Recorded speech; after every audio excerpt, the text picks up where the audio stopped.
This news program is proudly brought to you by Smart Start Breakfast Biscuits and Now Biscuits.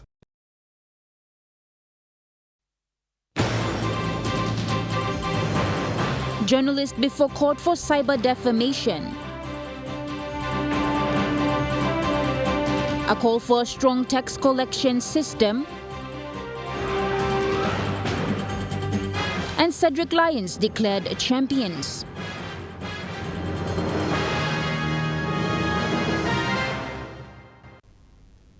A very good evening. This is National Emtv News. I'm Natasha Ovoy. Thank you for joining us. Journalist Hannah Joku appeared before Magistrate Paul Nee at the Waigani Committal Court on charges of cyber defamation following a Facebook post made on the 4th of September this year. Joku, 46 years old, from Santani, Jayapura, allegedly published defamatory content against her ex-partner Robert Agen and the country's judicial system 2 days after the Supreme Court overturned Agen's conviction on the charges of rape and assault.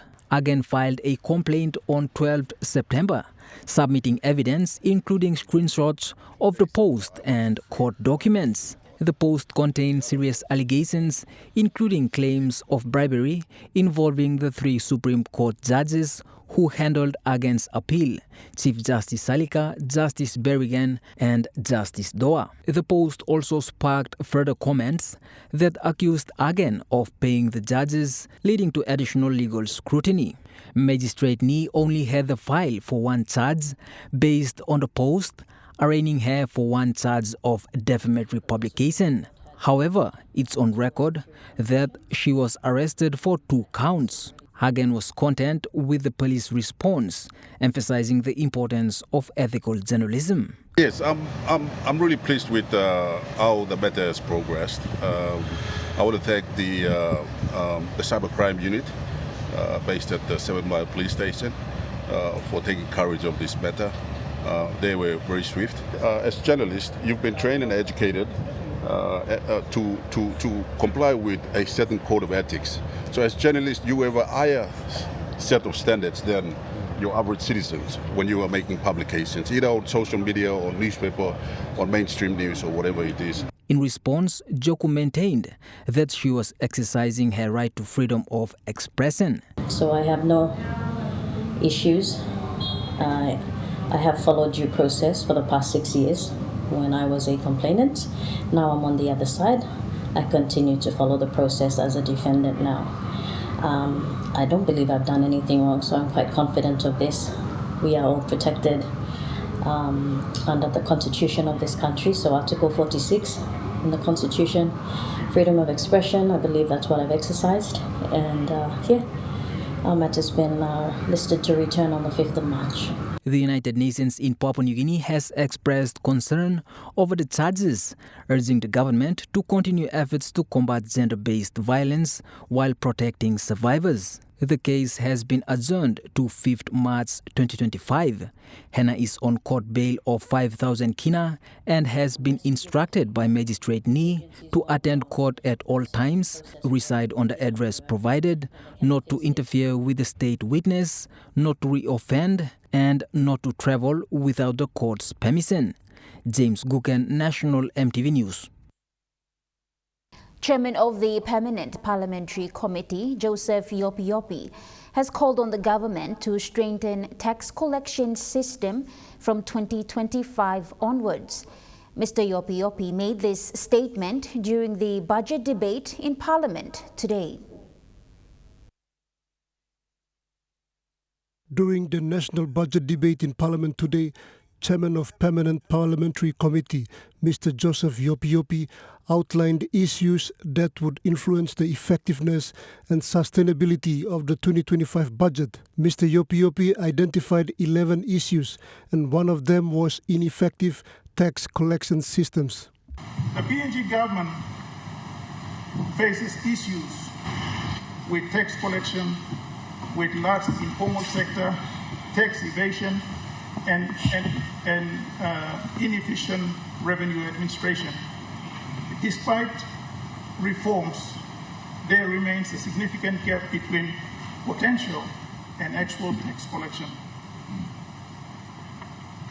Insufficient revenue hampers the government's ability to fund critical services and infrastructure projects. Way forward will be to strengthen tax collection systems, broaden the tax base, and address loopholes. Mr. Yopi stressed that some state-owned enterprises are costing the government millions of kina annually with lower dividend collection. Additionally, weak and inefficient state-owned enterprises are costing the country millions of kina annually with low dividend collection and the effectiveness and the effective remittance of collection to the state coffers, causing delay in the payment scheduled by the Treasury Department. Mr. Yopi also highlighted a budget deficit, law and order, corruption and governance issues as crucial issues that could affect the budget. Paka Tambua, National Emtv News. Prime Minister James Marape has highlighted in Parliament that despite government releasing increased funding to the provinces and districts, those responsible for reporting as dictated by law have not done so as expected. He then urged public servants to step up with delivering effective services, including reporting on how they use allocated funds. Prime Minister Marape made the call during a debate on a report presented in Parliament by Minister for Public Service, Joe Sungi.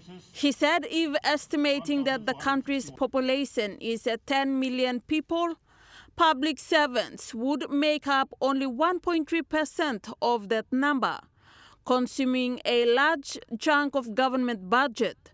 In 2023, this add up to more than 5 million kina. 18.75% is total government public service effectiveness in as far as percentile is concerned, rated globally. That's embarrassing. If any public servants from the chief secretary down, politicians got but short 5 years. Public servants who are already consuming 25% of our total salary, ignoring the focus that we want to do in the shift and empower them. As it is now today, wherever you are, I know the issue on housing remains still outstanding. But government do not have the financial space to build house for every one of you as of yet. And if you feel housing is a big burden and you cannot be employed, then the call is within you. But please, from where you are, wherever you are listening in, number one call as we face our 50th anniversary next year, step up on our effectiveness wherever you are placed. In commenting on points raised on the report by other MPs, especially on the issue of housing for public servants, Prime Minister Marape stated that since his government came into office, there has been a lot of money sent out to the provinces and districts, some of which could be used to build housing. Prime Minister Marape added that the problem with many MPs is that they are not focused on what they should do and end up spending money elsewhere. Esther Gane, National Emtv News. PNG Power Limited's Tower number 375, transmission line to Medang, and Tower number 332, transmission route to Leh, both valuing millions of kina, were damaged allegedly by locals. Police and defense personnel have closed down Agamore Market in Yongki, Eastern Highlands Province, yesterday after locals failed to hand in suspects of electricity vandalism. Main suspect, Martin Bauke, was apprehended by police and is waiting on his accomplices to join him in the cell at Yongki. The suspects will be charged under the Criminal and Electricity Industry Act. The towers have endured collateral damages, having the upper steel and conductor weights lose its support and eventually collapsed. The damages made will cost over $1 million kina to replace both power towers, apart from losing business during the ordeal. PNG Power is not pleased with the actions of the locals living in those areas who continuously disrupt power for unknown reasons, and have now advised customers in the highlands, Medang and Ley, that there would be several fault activities occurring at the centers and also power outages. Claire Mauta, National Emtv News. The member for Kainan 2 District, William Hagahuno, asked a series of questions regarding the Ramu 1 Hydro to State-owned Enterprise Minister William Duma during the Parliament sitting and asked for an update on Ramu Hydro 2. The member for Kainan 2 Open questioned the Minister for State Enterprises William Duma on who owns the power pilot project that is running down from the Highlands region, and also the royalties for the landowners. Down to Yonki, and there's a lot of issue and concerns expressed along the way as to who is their owner or what is power pilots are intended to do. Can the minister clarify the benefits and to consider and give benefits to the landowners of the entire hydro project? Mr. Agahuno also asked on the update of the Ramu 2 hydro project. House that it is pending state guarantee and such other arrangements. Now it's taking quite a while now, and the people, the landowners, both in Makam, in the Obura Unera and Kainan 2 districts, have been asking questions, what is happening to this project? In the light of the fact that we are seeing an increase in private power producers. To inform our people, especially from Eastern Islands, and of course the rest of the region, the island region, that at this stage no power has been sourced from our gas in the Hela province. For gas to be sourced, there has to be a power purchase agreement between PNG Power and either the owners of the gas or a third party. I can inform our country that PNG Power has not entered into any power purchase agreement with the supply of gas to be able to use that gas to supply power. So there is no power that is sourced from the Hela province. He said in regards to the benefits, unfortunately the agreement were made pre-independence. We have decided to change the way in which benefits have trickled down to our people. And this one can be used as a model for other projects going into the future if it works out. But I must say that we cannot undo things that were entered into by the early colonial administration with our people. And if we did, we would be looking at unwinding everything that has happened in this country. He added that the Ramu 2 hydropower is fully supported by the Maraperoso government and has introduced a policy to work on this project. Samantha Solomon, National Emtv News. National Emtv News continues after the break. Stay with us.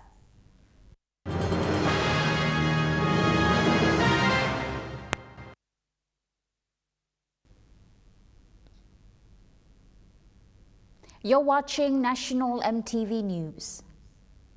The Deputy Opposition Leader James Nomane, in response to the 2025 national budget, questioned whether the 2025 budget will have an impact on the wide range of serious issues affecting the nation.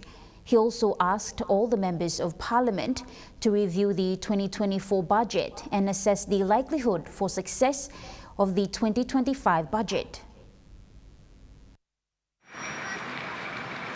Mr. Nomane stressed on the rising of inflation rates that is affecting the families and households in the country. He said the tripling of headline inflation in 2025 means the rate of cost increases is expected to increase over 3 times in 2025. Whilst acknowledging the government for the GST exemptions on the 13 households goods, he stressed that the real cost cutting would be reducing of tariff.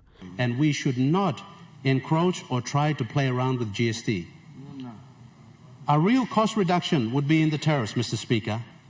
We will still have the crawl-peg depreciation strategy that will increase the price of imports.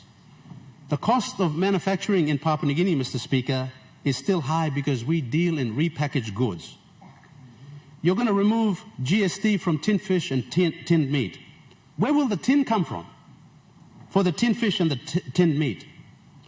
The cost of transportation and the import tariffs will negate, Mr. Speaker, any 10% GST exemption on these essential goods, commonly purchased by many households. Mr. Nomani also said a total of 37 billion has been borrowed in the last 5 years. Government took office under the Prime Ministership of the Honourable James Marape and his apt and hard-working treasurer, the Honourable Ian Lingstaki, borrowed a total of 37 billion kina. Oh. That's roughly 7.4 billion kina per annum.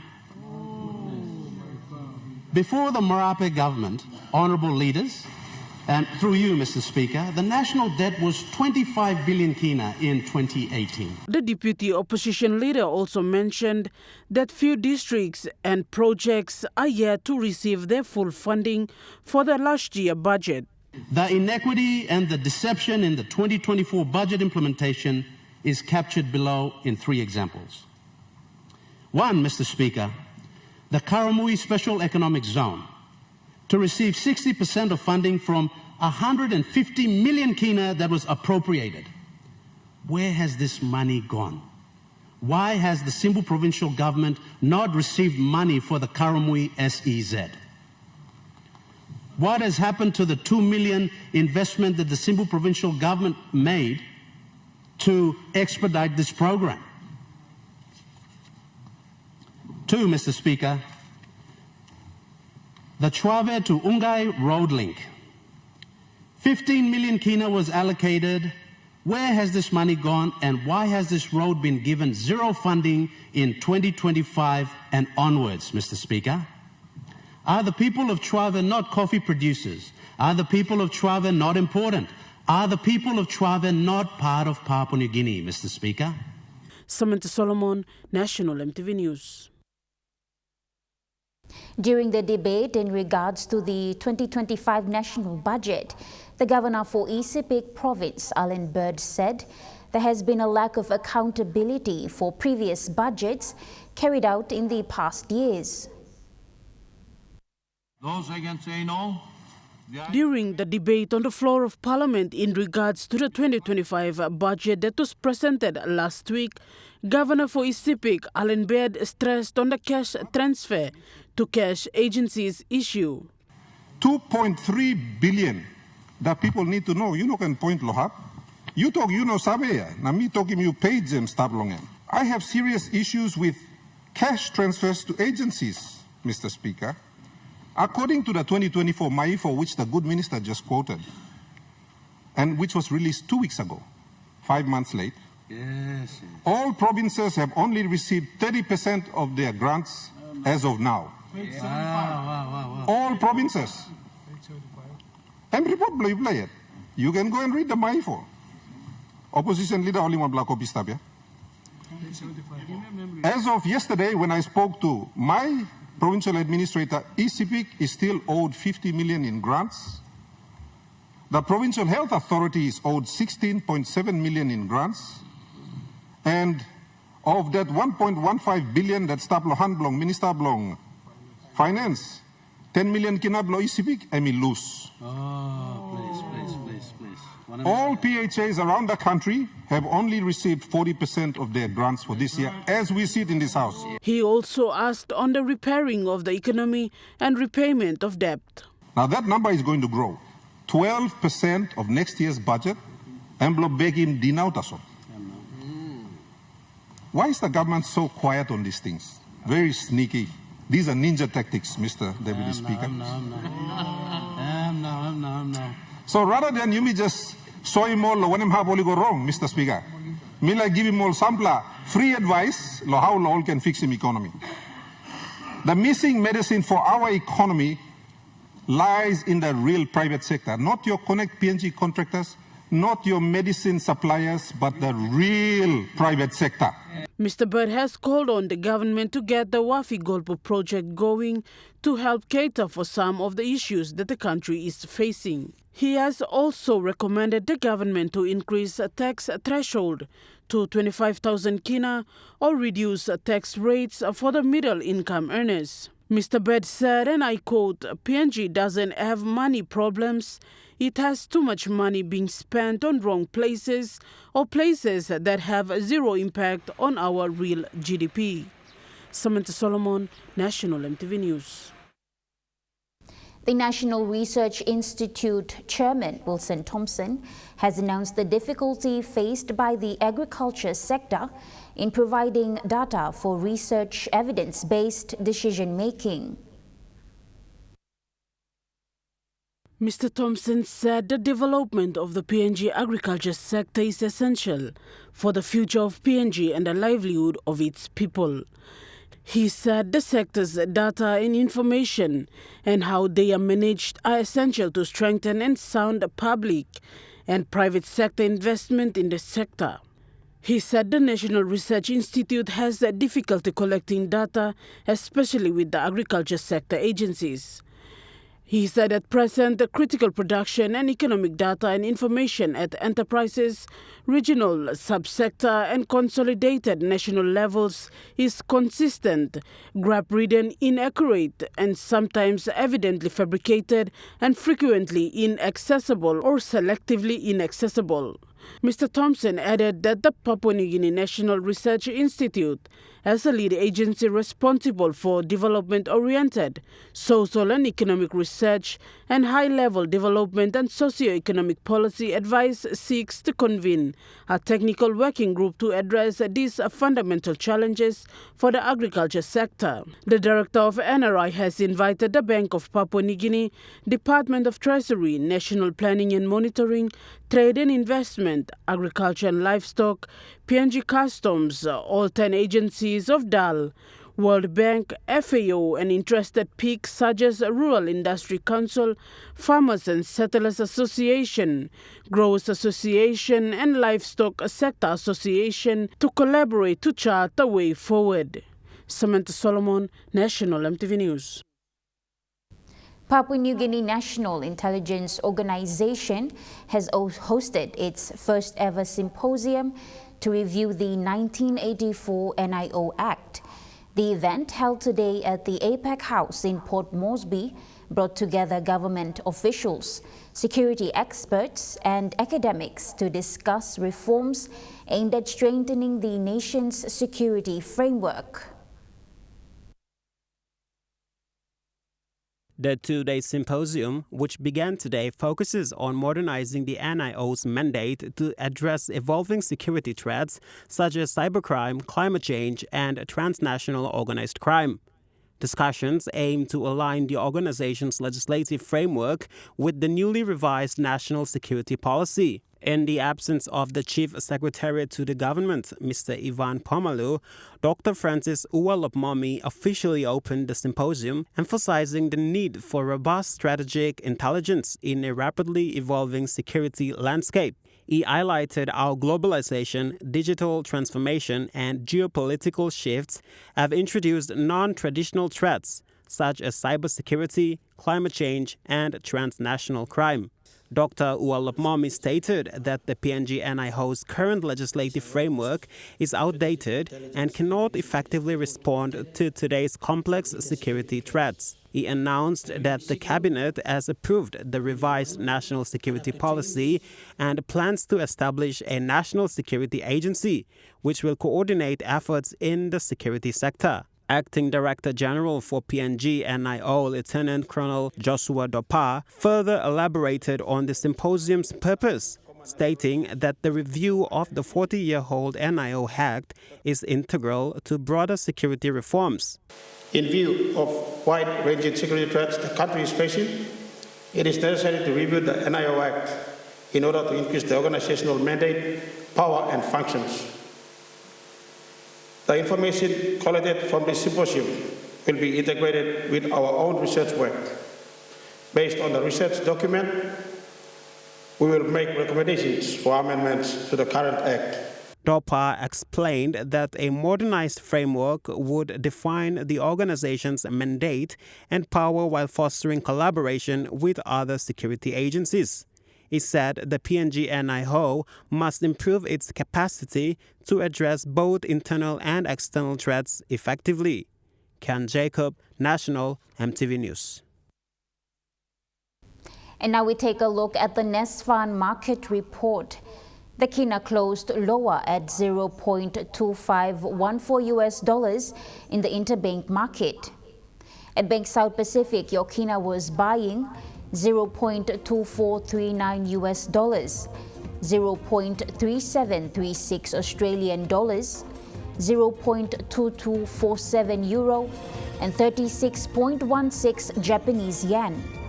Looking at commodity prices at New York close, gold is trading higher. Coffee closed lower, cocoa closed lower, copper closed higher, palm oil closed higher, crude oil is trading higher, and copper closed higher. On the stock market, the Dow Jones closed lower, the ASX 200 is trading lower, and the All Ordinaries is trading lower. National Emtv News continues after the break. Stay with us.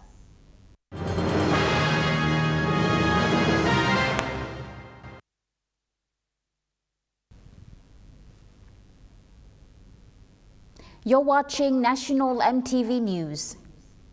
In preparation for the 50th Independence celebrations next year, the Foreign Affairs Minister has confirmed that all government agencies are working closely to make sure everyone throughout the country are involved in this celebration.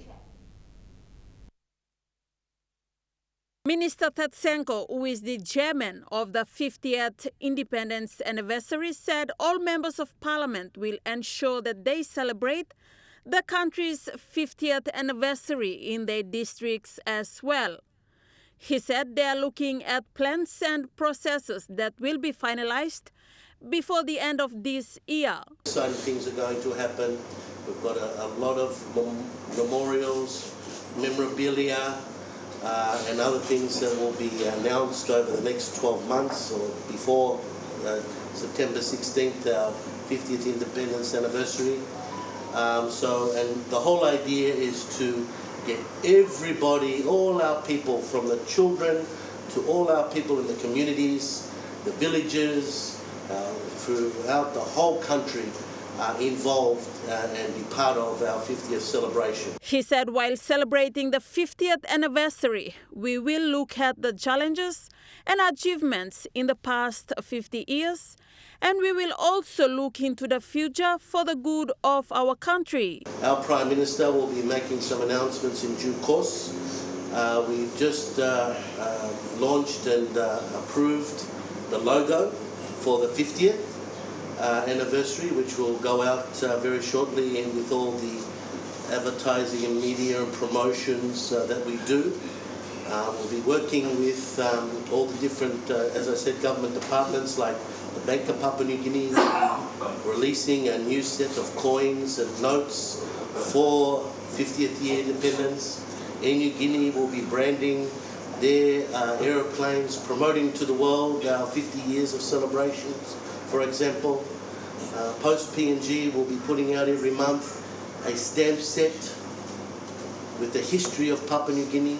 We want to go into the schools throughout the country and make sure we educate our children, make sure they know about the history of our country. Where did we start? How did we get here? What happened over the last 50 years in PNG and where we're going? Minister Tetsengo said they are now working with all the government departments, Defence Force, international agencies and the police to make sure that everyone throughout the country involved in this 50th anniversary celebration. Esther Gane, National Emtv News.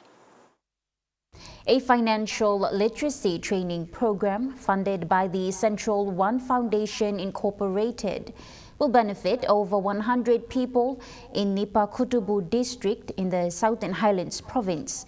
The 20,000 Kina initiative aims to equip rural residents with essential skills to start and manage small businesses. Central One Foundation Incorporated Chairman Robin Tuna met with facilitator Country Heritage Book on December 2nd, 2024 to finalize arrangements for the program, which will run in early 2025. The training, part of a three-phase program, is recognized by the Small and Medium Enterprise Corporation.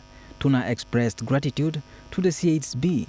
Tuna expressed gratitude to CHB for their partnership, emphasizing the importance of financial management for local entrepreneurs, especially with the upcoming coffee distribution project in the region. This project, running from 2025 to 2030, aims to revive coffee production and boost local economy, making the financial training timely and necessary for managing increased income.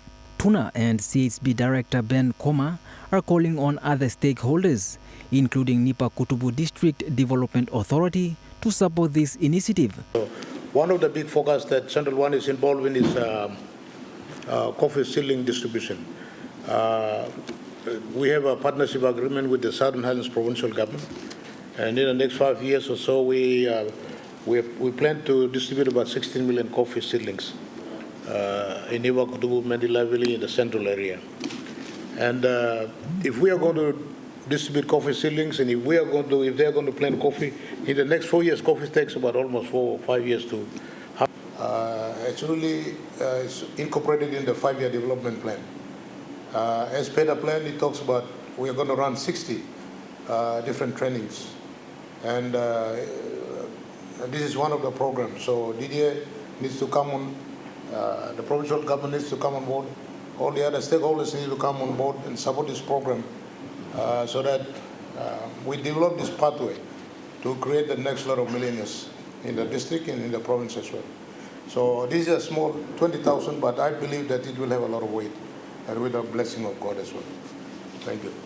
Which they believe will create new business opportunities and foster economic growth in the district. The policies that is much needed by people. It's very important that sometimes the partners, the NGOs, and people who have volunteered hard to contribute to and build a society, and embody that mind, hearts, we can put our resources, ideas together to volunteer a project that is much needed by people. And one of them is this SME rollout activity exercise and funding sheet of 20,000 towards that program. I think on behalf of Country Heritage Books, as I've said, we will partner the project and provide logistics, provide training materials, provide the much needed materials and resources, expertise that is needed to implement the project. James Guken, National Emtv News. National Emtv News continues after the break with Trukai Sports. Stay with us.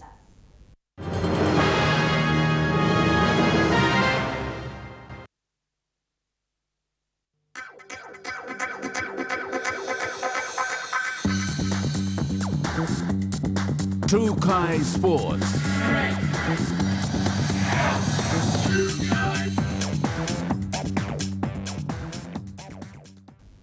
Welcome to Trukai Sports.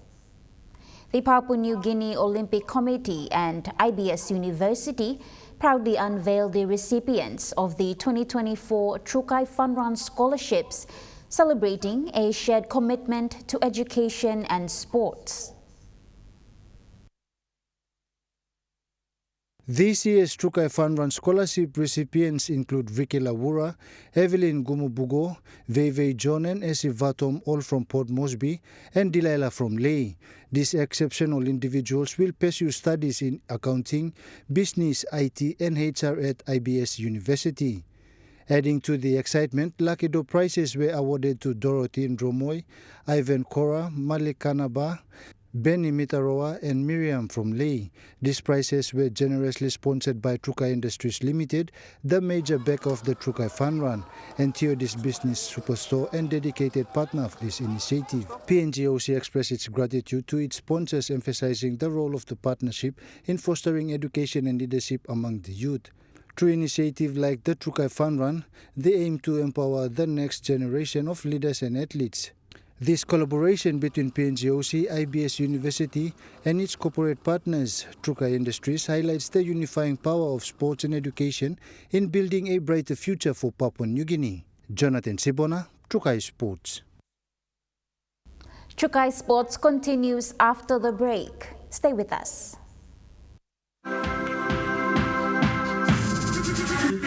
Trukai Sports.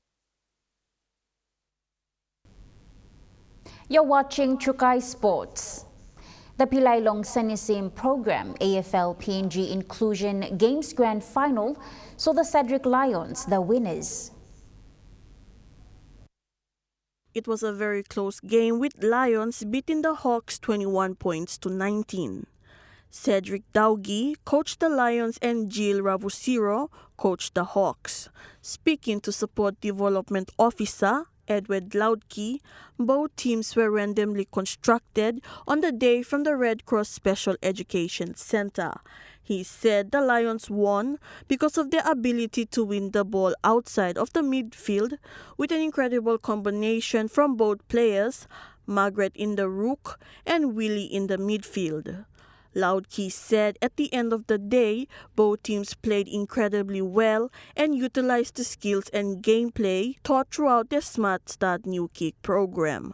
Claire Mauta, Trukai Sports. And that ends Trukai Sports. The Money Plus weather report is next. Stay with us. Trukai Sports.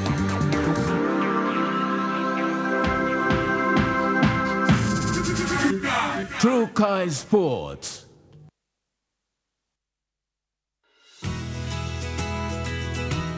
This weather update is proudly brought to you by MoneyPlus, with you always.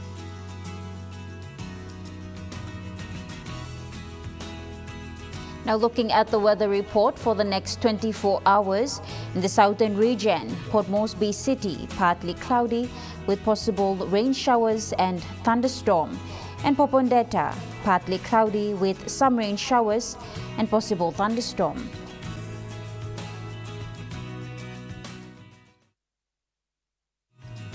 The weather update was proudly brought to you by MoneyPlus, with you always. And that wraps up the news, sports and weather for Wednesday, the 4th of December 2024. From all of us here, pleasant viewing and good night.